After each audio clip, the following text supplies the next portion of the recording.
안녕하세요. 다시 찾아와 주신 여러분을 환영합니다. 왜 하필 7월 31일이 대한민국 검찰 78년 역사의 마지막 날로 지목됐는지 이 날짜가 우연이라고 생각하십니까? 언론들은 이걸 그냥 형사소송법 개정 절차 마무리 정도로 짧게 흘리고 있어요. 정반대입니다. 이 날짜는 조국혁신당과 더불어민주당 원내지도부 사이에서 마지막 순간에 극적으로 합의된 결과예요. 그냥 정해진 게 아닙니다. 여러분, 두 가지 질문을 먼저 던져두겠습니다. 첫째, 국민의힘이 왜 100% 필리버스터를 예고하고 나섰을까요? 둘째, 조국 혁신당은 왜 7월 말까지라는 시한을 그렇게 강하게 못 박았을까요? 이 두 개 질문에 답을 하려면 우리가 지금 보고 있는 게 단순한 법안 처리 뉴스가 아니라는 것부터 인정하고 시작해야 합니다. 이 영상에서는 세 개의 층을 벗겨보겠습니다. 표면 7월 30일 본회의 상정, 31일 처리 시나리오 안에서 정확히 무엇이 통과되는가? 동기 왜 하필 지금 이 시점이고 국민의힘은 왜 이렇게까지 격렬하게 저항하는가? 그리고 결과 검찰청이 실제로 문을 닫은 뒤에도 남아있는 위험은 무엇인가?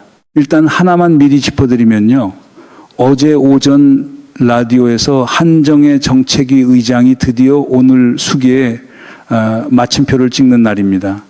이 얘기를 담담하게 하셨어요. 그 담담한 목소리 뒤에 어떤 무게가 있는지 이 영상 끝에서 다시 꺼내겠습니다. 이건 단순한 형사소송법 개정 이야기가 아닙니다. 1948년 정부 수립과 함께 세워진 검찰청이 78년 만에 문을 닫는 대한민국 형사사법 대전환 시퀀스, 그 마지막 퍼즐이 이번 주에 맞춰지는 겁니다. 그런데 이걸 이 각도에서 다루는 매체, 지상파 뉴스에서 보신 적이 있으세요? 대부분의 보도는 검사 보안 수사권 폐지 논란이 라인 안에서만 왔다 갔다 하고 있어요. 78년이라는 시간 축을 놓고 이 사안을 짚는 매체는 거의 없습니다. 왜 없는지 이 질문은 뒤에서 다시 만나실 겁니다. 세 층으로 내려가겠습니다. 첫째, 표면 7월 31일 국회에서 정확히 무엇이 통과되는가? 둘째, 동기. 왜 하필 이 시점이고 국민의힘의 저항 논리는 정확히 무엇을 방어하려고 하는가? 셋째, 결과. 검찰이 사라진 다음 우리 앞에는 어떤 그림이 남는가? 이 세 개 층이 다 연결되면 지금 이 순간이 왜 지난 몇십 년 중에 가장 중요한 정치적 순간 중 하나인지 그림이 나옵니다. 먼저 표면부터 정리하겠습니다. 한정혜 정책위 의장이 어제 라디오에서 이 로드맵을 이렇게 정리했습니다. 7월 29일 국회 법제사법위원회에서 형소법 개정안이 최종적으로 통과됩니다. 30일 본회의에 특검법과 함께 상정합니다. 국민의힘의 필리버스터는 예정된 절차예요. 그리고 31일 필리버스터가 종료되는 순간 처리됩니다. 여기서 무엇이 바뀌는지가 이번 개혁의 실체입니다. 큰 원칙은 하나예요. 수사와 기소를 분리한다는 겁니다. 이 원칙에서 나오는 세 개의 결과가 있어요. 첫째, 검사의 직접 수사권이 폐지됩니다. 둘째, 검사의 보안 수사권도 폐지됩니다. 이게 이번에 당론으로 확정된 부분이에요. 셋째, 대신에 검사에게는 보안 수사 요구권이 남습니다. 뭐냐면 검사가 직접 수사를 하는 게 아니라 사법경찰관을 통해서 요구를 하는 방식이에요. 대신 그 요구가 부실해지지 않도록 피해자 면담, 피의자 진술조서 확인, 참고인 조사 재확인 이런 것들을 다 거쳐서 한 번에 정확하게 요구할 수 있게 하겠다는 겁니다. 큰 그림에서 이게 어디에 있는 조각이냐? 이미 지난 9월 25일에 정부조직법 개정안이 국회 본회의를 통과했어요. 검찰청은 폐지가 확정됐고 그 자리에 두 개 기관이 새로 들어옵니다. 기소를 담당하는 공소청, 수사를 담당하는 중대범죄수사청, 흔히 중수청이라고 하죠. 10월 출범 예정입니다. 그러니까 이번 형소법 개정안은 그 두 기관이 실제로 굴러가기 위한 마지막 절차 규정을 완성하는 조각이에요. 정부조직법이 몸통이었다면 형소법 개정안은 신경계를 까는 작업입니다. 그런데 여기 조금 놀라운 부분이 있어요. 조국 혁신당이 이 일정을 사실상 밀어붙였다는 겁니다. 김준영 대표 권한대행이 며칠 전에 이런 말을 했어요. 7월 말까지 형사소송법을 개정해달라 보안 수사권 폐지 원칙을 전달했다. 원래는 조혁신 쪽에서 홍기원 민주당 의원이 낸 예외 허용안에 강하게 반발하고 있었어요. 종합특검 연장법 표결까지 참여를 안 하겠다고 각을 세웠는데 마지막 순간에 한병도 원내대표 직무대행이 전달한 내용을 신뢰하고 절차에 참여하기로 정리가 됐어요. 여기서 하나 중요한 포인트가 있어요. 형사법 개정안이 왜 특검법과 같이 상정되냐. 국정조사 이후에 특검을 하기로 이미 여야가 합의했고 특검법의 내용과 범위도 다 정리가 돼 있어요. 그러니까 30일 본회의에는 이 두 개가 나란히 올라갑니다. 검찰 시스템을 정리하는 법, 그리고 그 검찰이 관여했던 사건들을 특검이 다시 파고드는 법. 이 두 개가 같은 날 처리되는 그림 자체가 하나의 메시지예요. 여기까지가 지금 우리가 보고 있는 표면입니다. 이제 국민의힘 쪽입니다. 김미애 원내정책 수석부 대표가 며칠 전에 이런 프레임을 던졌어요.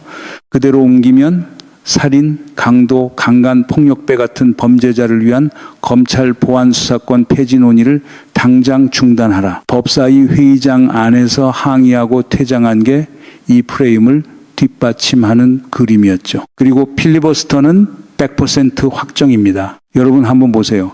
이 프레임이 정말 이상하지 않으세요? 검사가 직접 수사를 하지 않는다는 게 어떻게 살인범과 강간범을 위한 정책이 됩니까? 검사가 사라지는 게 아니에요. 기소권은 그대로 있고 사법경찰관을 통한 수사 요구권도 그대로 있어요. 심지어 실질화되는 방향이라는 게 이 개정안의 핵심입니다. 그런데 한쪽 정당에서는 이걸 범죄자를 위한 개혁이라고 부릅니다. 옛말로 하면 뭐 묻은 개가 뭐 묻은 개나무란다요. 지난 몇 년간 검찰이 정치 권력에 손발이 되어서 어떤 개판을 만들었는지 우리 다 지켜봤잖아요. 여기까지 들으시면 이제 정말로 검찰개혁이 끝나는구나 이렇게 느끼실 수 있습니다. 저도 처음에 이 얘기를 접했을 때 그렇게 봤어요. 78년 카르텔이 문을 닫는다. 마침표를 찍는다. 끝난다. 근데 여기서 한 가지 놓치면 안 되는 게 있습니다. 어제 김남희 더불어민주당 의원이 새로운 형사소송법 개정안을 대표 발의했어요. 무슨 내용이냐? 전건 송치 부활입니다. 공동 발의자의 주철현, 박희승, 서미화, 임미애, 박해철, 홍기원, 김동아 등 11명이 이름을 올렸습니다. 전건 송치가 뭔지 잠깐 짚고 가겠습니다. 2021년 문재인 정부 검경 수사권 조정 때 폐지된 제도예요. 그전에는 경찰이 수사한 사건은 혐의가 있든 없든 다 검사에게 보냈어요. 조정 이후에는 경찰이 무혐의로 판단하면 자체적으로 종결할 수 있게 됐죠.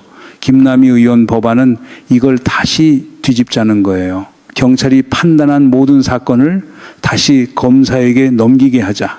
잠깐만요. 이거 좀 이상하지 않으세요? 검사 수사권을 폐지하겠다는 당론과 검사에게 전건을 다시 보내라는 법안이 같은 당에서 같은 주에 나옵니다. 이 두 개가 같은 방향입니까? 여기에는 사회적 약자 보호라는 명분이 있어요. 어제 한정혜 정책위 의장도 라디오에서 정확히 이 얘기를 했어요. 아동성 범죄, 장애인 대상 범죄 같은 부실 수사 우려가 큰 영역에 대해서는 검사가 한 번 더 볼 수 있는 통로를 열어두자는 논의입니다. 이걸 제한적 정권 송치라고 불러요. 그러니까 이 논쟁의 성격이 뭐냐면 검찰을 다시 살릴 것이냐, 원칙을 완전히 지킬 것이냐, 이런 이분법이 아닙니다. 정확히는 이거예요. 검찰개혁이 국민의 안전과 충돌할 수 있는 지점을 우리가 어떻게 처리할 것이냐. 이건 개혁의 두 번째 국면입니다. 성숙한 정당이 개혁을 완성해가는 과정에서 필연적으로 거치는 조율이에요. 이걸 몇몇 매체는 벌써 민주당 내분으로 프레임을 짜고 있는데 이 프레임 자체가 관찰의 포인트예요. 문제는 여기서부터입니다. 왜 하필 지금인가? 왜 이 시점이냐? 이 개혁의 진짜 무게는 12.32전과 이후로 갈립니다. 2024년 12월 3일 검찰총장 출신 대통령이 비상계엄을 선포했어요. 방첩사에서 나온 체포 대상자 명단이 그 후에 밝혀졌는데 이재명 대통령, 한동훈 당시 국민의힘 대표, 우원식 국회의장이 우선 체포 대상이었습니다. 헌법재판소는 2025년 4월 4일 만장일치로 대통령을 파면했어요. 만장일치라는 게 헌재 역사에서 어떤 무게인지 굳이 설명 안 드려도 되겠죠. 이 사건이 뭘 폭로했느냐? 검찰 카르텔이 정치 권력을 어떻게 오남용해 왔는가? 그 그 축적의 정점이 12.3이었다는 걸 보여줬어요. 여기서 좀 예민한 얘기 하나 해야 됩니다. 12.3 이후에 검찰이 이 사건 수사를 하면서 몇 가지 의미 있는 기록도 남겼어요. 대통령이 계엄 해제돼도 2번, 3번 다시 하면 된다고 지시했다는 내용까지 수사를 통해 드러났죠. 그러니까 어떤 분들은 검찰이 12.3 진상규명에 기여했는데 왜 개혁 대상이냐 이렇게 질문하실 수 있어요. 정확한 질문입니다. 하지만 답도 정확해요. 도구가 누구 손에 있느냐에 따라 완전히 다른 얼굴이 되는 게 카르텔의 본질이에요. 정치 권력이 붙어 있을 때는 반대 방향으로 움직이고 상황이 바뀌면 또 다른 방향으로 움직이고 이 재량 자체가 문제인 겁니다. 수사와 기소를 분리한다는 원칙은 그 재량을 구조적으로 제한하는 거예요. 그러니까 지금 국민의힘의 저항 논리를 이 그림 안에 놓고 봅시다. 이걸 이 정도 강도로 다루는 매체들이 12.3비 상계엄 책임 규명에는 어떤 톤으로 임했는지 비교해 보시면 같은 매체가 맞나 싶을 정도로 온도가 달라요. 그때는 이상하리만치 평온하고 절제된 분위기였고 지금은 입법 폭거입니다. 같은 정당이 같은 매체가 같은 종류의 사안을 두고 어떻게 이렇게 다른 톤을 잡을 수 있는지 이 온도 차이 하나만 관찰해도 그림이 정리됩니다. 조국 혁신당이 왜 이 시점에 그렇게 강경하게 시한을 못 박았는지도 이 그림 안에서 이해가 돼요. 조국 전 대표는 검찰의 정치 수사 대상이었던 상징적 인물이에요. 조 역시는 조국 대표 개인의 문제로 만들어진 정당이 아니라 검찰의 정치화된 수사 자체에 대한 저항의 정당이에요. 그래서 이 정당이 7월 말까지를 못 박은 건 특검법과 형소법을 한 세트로 처리하겠다는 의지의 표현이에요. 검찰개혁과 12.3 진상규명을 한 세트로 처리하는 겁니다. 이 두 개는 뿌리가 같으니까요. 병자호란 때 남한산성이랑 비슷합니다. 시간을 놓치면 협상 카드 자체가 사라지는 순간이 있어요. 조혁신이 못 박은 7월 말은 그 시점을 넘기면 정치 지형이 바뀌기 시작하는 마지노선이었던 겁니다. 여기서 국민의힘 필리버스터가 방어하려는 게 뭔지가 드러납니다. 표면상 명분은 김미애 부대표의 살인범, 강간범 프레임이에요. 하지만 실체는 검찰이라는 자산을 잃는 것에 대한 정치적 손실이에요. 검찰이 사라진다는 건 그 정치 세력이 지난 몇십 년간 활용해왔던 정치 카드 하나가 사라진다는 뜻입니다. 지금 필리버스터의 시점 좀 보세요. 관세 협상 중, 부동산 대전환 논의 중, 전당대회 진행 중, 여러 전선을 짊어진 정부에게 국회 시간을 소진시키는 게 정말로 살인범, 강간범 걱정 때문이겠어요? 이게 말이 됩니까? 그리고 이 그림에서 조중동 계열 매체가 지금 하고 있는 프레이밍이 굉장히 미묘합니다. 검찰개혁 부작용 프레임을 반복해서 노출시키고 정권 송치 부활 논의를 민주당 내분으로 포장하고 78년 카르텔이 왜 방어당하고 있는지 그 실체는 조용히 소거해요. 한 발짝만 물러서서 보시면 어떤 매체는 이 이슈를 절대 12.3과 연결시키지 않아요. 왜일까요? 이 질문을 그냥 던져두겠습니다. 이 여정이 얼마나 걸렸는지 잠깐 짚고 갈게요. 노무현 대통령이 2003년에 검사와의 대화를 했던 게 이 여정의 공식적인 시작이에요. 그때 대통령이 검사들 앞에 서서 우리 검찰 왜 이런 문제 있냐 그 유명한 대화를 했죠. 그리고 문재인 정부가 2021년에 검경 수사권 조정과 공수처를 만들었어요. 그리고 지금 이재명 정부가 78년 카르텔의 마지막 문을 닫습니다. 23년의 여정입니다. 이 여정에 참여했던 사람들이 그동안 어떤 대가를 치렀는지도 잠깐 생각해 보시면 좋겠어요. 노무현 대통령은 결국 검찰 수사가 끝난 뒤에 세상을 떠났어요. 문재인 정부의 검경 수사권 조정 과정에서 얼마나 많은 정치적 소모전이 있었는지 그 시기를 지켜본 분들은 기억하실 겁니다. 그리고 이재명 대통령은 야당 대표 시절부터 검찰의 집중적인 수사 대상이었어요. 이 개혁이 왜 이렇게 오래 걸렸는지, 그 시간 동안 무엇이 오갔는지 이 문맥이 없으면 지금 이 순간의 무게가 안 보입니다. 이건 조선 후기 갑오개혁이랑 비슷해요. 몇 세기 이어져 온 신분제가 하루아침에 무너진 것 같지만 그 앞에 수십 년의 논쟁과 준비가 있었어요. 가보개혁 자체는 며칠 만에 선포됐지만 그게 가능했던 이유는 그 앞에 축적된 시간 때문이었죠.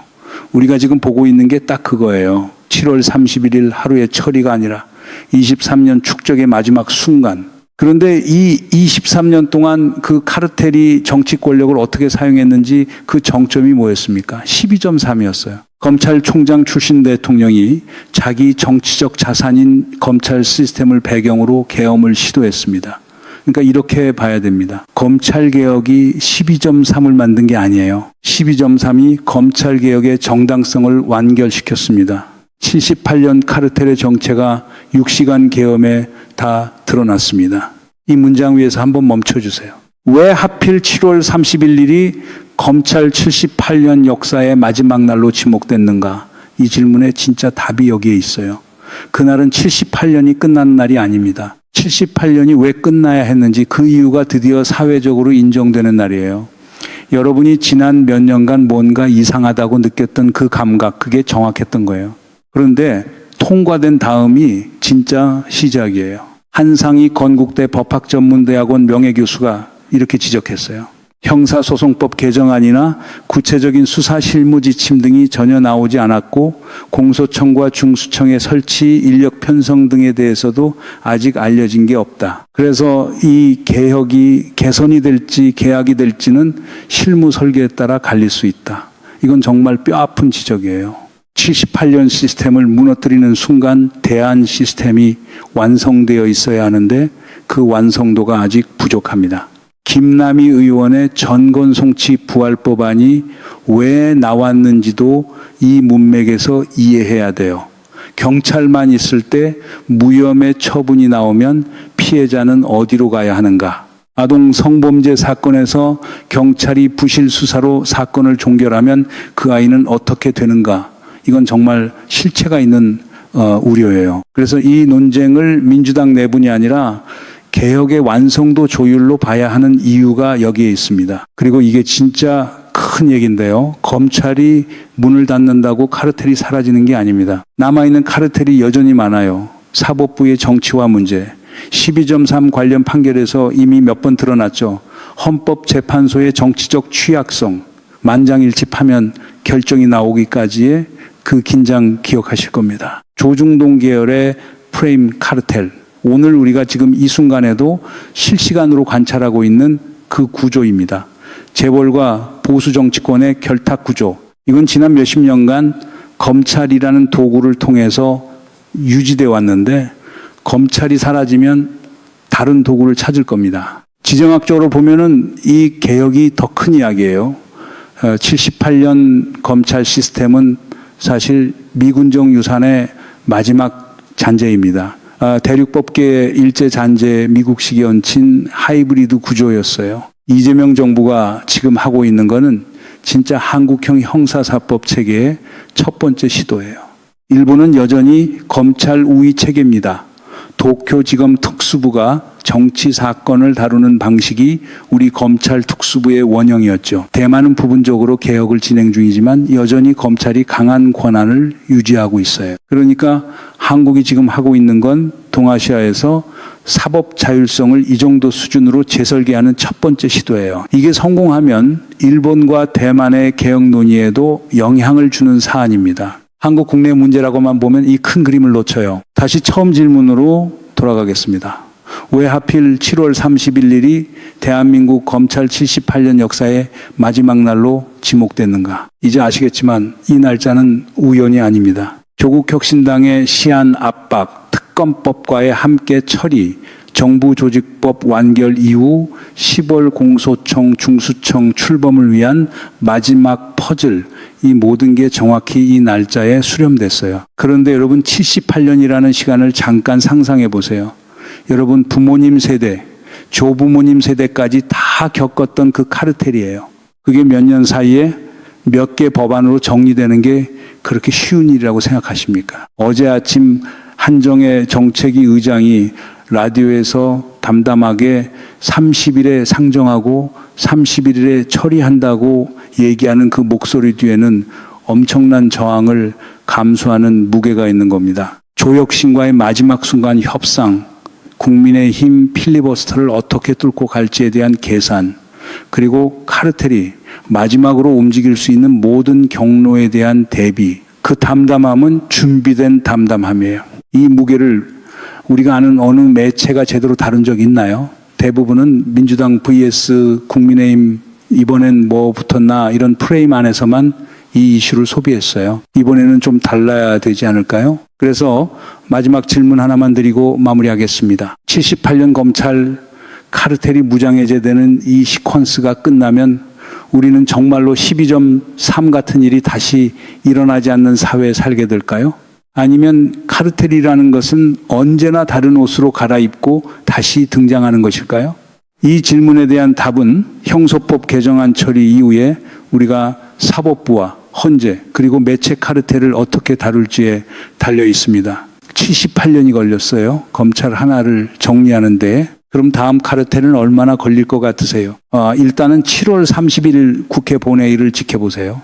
국민의힘 필리버스터가 정확히 어떤 논리를 내세우는지, 그리고 조중동 매체가 이 처리 순간을 어떻게 프레이밍하는지, 이 두 개만 잘 관찰해도 다음 국면이 보입니다. 이 채널에서는 이런 시퀀스를 계속 추적할 겁니다.